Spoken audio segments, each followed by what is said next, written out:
करना पड़ेगा। सरकारें आपको कंफ्यूज करके रख रही है। दोस्तों, बहुत लोग कह रहे थे कि सब्जेक्ट कॉम्बिनेशन पे बात करने के लिए, तो मैं आपको बता दूं, बीएड में सब्जेक्ट कॉम्बिनेशन नहीं, बीएड में बीएड का पेपर मान्य होता है। अगर आप साइंस से हैं तो अगर मान लीजिए मैथ फिजिक्स है आपका, तो वो कहलाएगा आपका फिजिकल साइंस, और अगर मान लीजिए आप बायो लिए हैं तो बायोलॉजिकल साइंस आपका गिनाएगा। लेकिन वही आर्ट्स अगर लेते हैं तो आर्ट्स के डिफरेंट पेपर हैं। हिंदी लेते हैं तो पेडागोगी ऑफ लैंग्वेज कहलाएगी।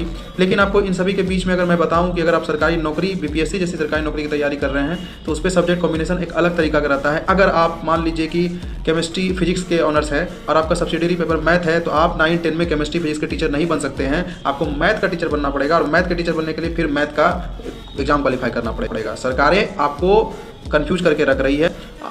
अब इस पर कोई हमको निगेटिव बोले और पॉजिटिव भी बोल सकता है, लेकिन अगर आप फिजिक्स केमिस्ट्री से पूरा ऑनर्स हैं तो आपको मैथ का टीचर बनना पड़ेगा। अगर आप बायोलॉजी लेते हैं सब्सिडियरी में तो आप साइंस के टीचर बनिएगा।